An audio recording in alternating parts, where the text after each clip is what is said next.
Ô trộm đi hai đo mai ô nè. Ô mà vốn nè.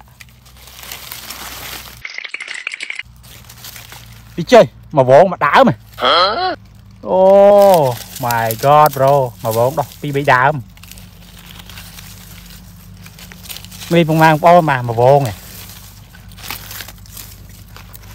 Đâu toàn năng men này. Đi đá nè. Đâu tập pi đá mà vốn. À dây nó nè. Cho được miếng việt cha đây. Mà vốn đâu pi đá mà vậy. Ngay vùng mang ôn đã khơi sạch châu bà nè ấy mẹn cặp bốn bên này đi ní hay rí chơi vùng mang ôn bà hào trên bị đây mà mòn mà tóm đang đôi chi đọc sạch châu vùng mang ôn nó nghe bà tóm đánh nhom đa đó đấy Việt Nam tan chia là bóng này ok là dân từ mưa thằng ác nhé nơi ngay vùng mang ôn bà này tóm chia là bóng này có chắc nam cứ đang tầm miền đôi nơi cho ca đây dây nhôm đi chướng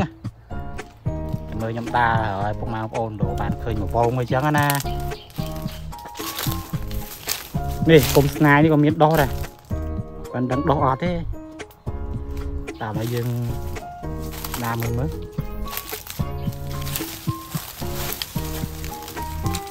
đang mang ôn đã ở than chết gà cho miếng đo thêm đom đang chăng này lấy sắm ad lấy sân cặp rây ad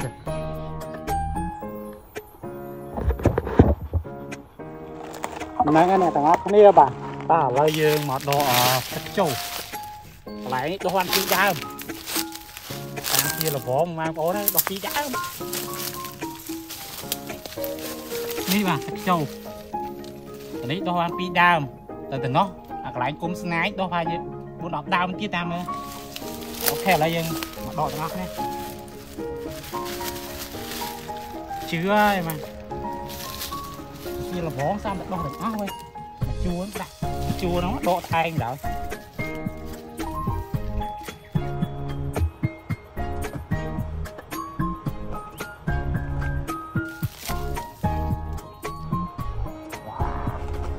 đi cùng mang con mà ô em trong nha này đây mà đâu mà có hít gần mới khơi mà có bạn mới ra làm tiền giờ tí mình ngã kia mà lòng môn một kia mình lòng muốn cho bạn này trên bàn đổ thì nó ở lính ô này cặp sri cũng mang po này wow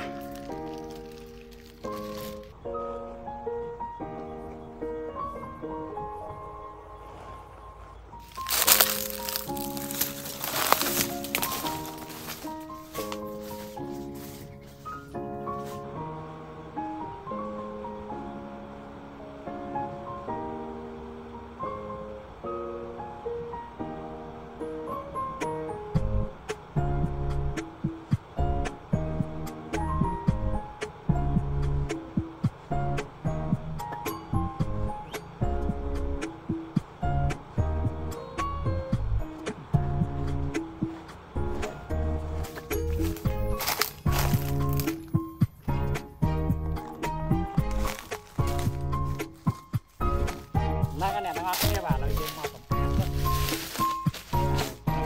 nhảy đi cùng xe một khả năng mà vô chứ này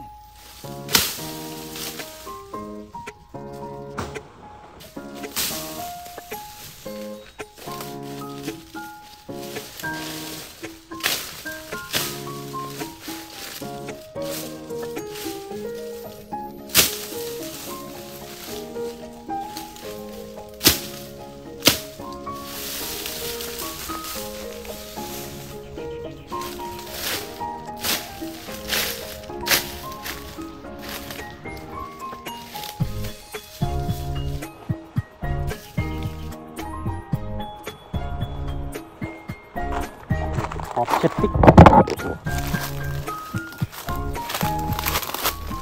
nè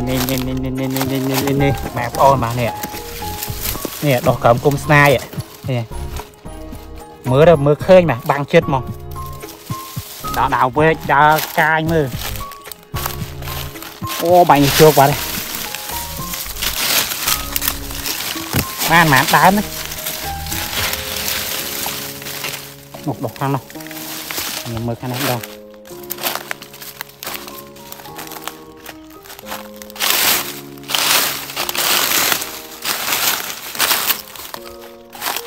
nè mang bố nó ôi này ngóm luôn nữa thằng nè nè nè chặt trâu năng chặt trâu rít bát rồi còn mà rít nhưng có mấy mưa khơi thế mà ngon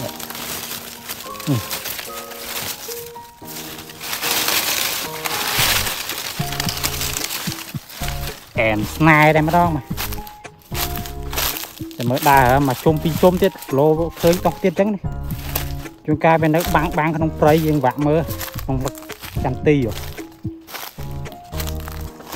trắng vạ mưa vào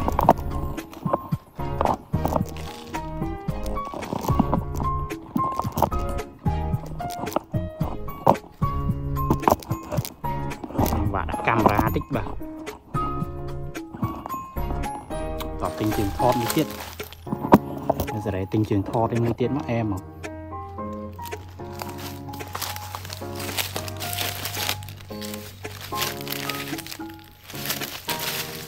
giờ món mai có nó thì kệ càng ca thích những đoạn món này em snai không cặp xử đi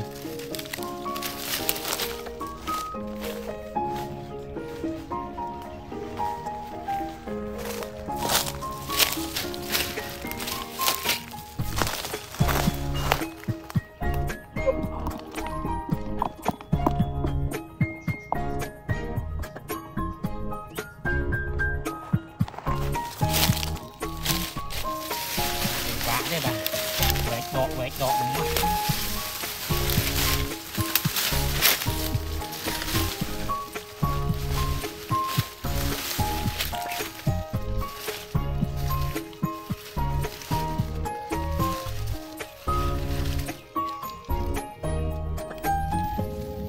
nè mang bố nó ơi nè mưa bé xí trong đá chứ này rít rồi mưa bé trong đám xí rồi quá đòn đạn ô em trong nha này camera chứ phải cho camera mà còn này anh chẳng ai mà mình camera men chui can chẳng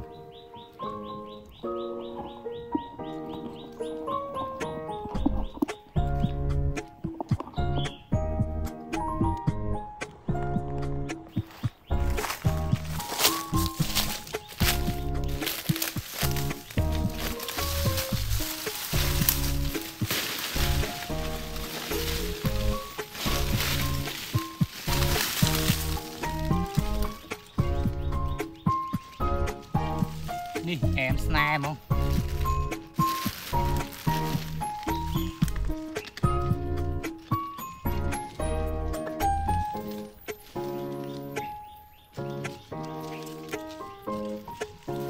chó thịt có hỏi hôm mua vạ mớ này nó không thịt chân còn lo ngọc mưa